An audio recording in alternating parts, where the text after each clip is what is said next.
I love it. Well, we all know it's the Easter Bunny who delivers all those peeps to young children. But on a more serious note, giving bunnies to children for Easter pets is not a decision to be taken lightly. Yeah, Dr. Patty Khuly is a vet based out of Miami, but she is here with us tonight, an avid blogger on vetstreet.com. She's here to tell us what to consider before getting a rabbit, especially the one as big as she's got here. You've got a big baby. How to care for them once you already have them. Let's start with the hair. I was not aware they shed so much. I am covered. It's like it's snowing in the studio. It is, but it's adorable. They're totally worth it. Now, rabbits just aren't exactly like a dog or a cat. That's the most important thing to know. They're special. They're not for everybody. Right. They have very distinct personalities. Most people aren't aware of that. So this guy, he's really active, and these guys, they're hanging out being really nice and quiet. This guy's very big. He's huge. Huge. And he's only 9 months? He's only 9 months. His name is Fletcher. He's a Flemish giant, and he comes to us courtesy of the Bunny Bunch. Out of this area. And he's going to get bigger. And he's going to get bigger. Wow, amazing. And, you know, my parents did this very thing. They got the 3 McDade girls all rabbits one year. Yeah. After a while, we got tired of the rabbits, and all you had to do was clean the cage. Very boring as a child.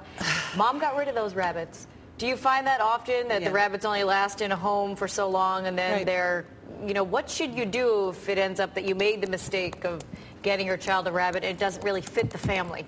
Well, the most important thing to know is that there are resources for rescues for rabbits like this, like the Bunny Bunch. They really do a very good job of finding them the correct homes. But once you do find yourself with a rabbit, it's not the end of the world if you're not sure that they fit in. There are lots of things that you can do to kind of get them to adjust to your lifestyle. And the main thing is to make concessions for basically giving them a lot of exercise, understanding that they're like dogs and cats in that they need a lot of attention. They're expensive. They require very special health care needs, and that they live like 7 or 10 years. So the commitment of having a rabbit is almost every bit as much as having a dog or a cat. Let's talk about some of the tips that you have, and we've got a bunch of things that we want to throw on the screen so people can read along with us. And you mentioned the first one there, the lengthy lifespan. These are going to be around for a long time. Yeah, 7 to 10 years. Some of them can live to be 12 or 13 even. And of course, then we have, you know, the big personalities, which this big guy right here seems to have a lively personality. He's special, definitely. Look at those ears popping up there. And he's always moving. Is that part of the... No, I think he's a little nervous. So the high activity levels, is that rabbit to rabbit or what? No, actually, they all are pretty good, pretty athletic. They do a lot of running and jumping. They're not cage potatoes. They should not be left inside a cage all day long. Really? They need to be given a lot of exercise, at least once or twice a day. If they can't be given free rein and within the context of a home, these are indoor animals, by the way. Yeah, I didn't realize do not let them go that. outside. Oh, wow. No, we spay and neuter them all, and we do not let them go outside. Well, you could have an outdoor cage, though. As long as there's no predators around. But in an outdoor run kind of enclosure kind of situation, yes. But you have to be careful with dogs and cats, and they're not. That's why they're not for every family. Well, and but they can be trained to actually go and sort of a litter box. That's a great question. You can litter box train them. Absolutely. Really? And a lot of these guys, they have a lot of really specialized healthcare needs as well as specialized husbandry needs, like taking care of them. They have a lot of specialized diet.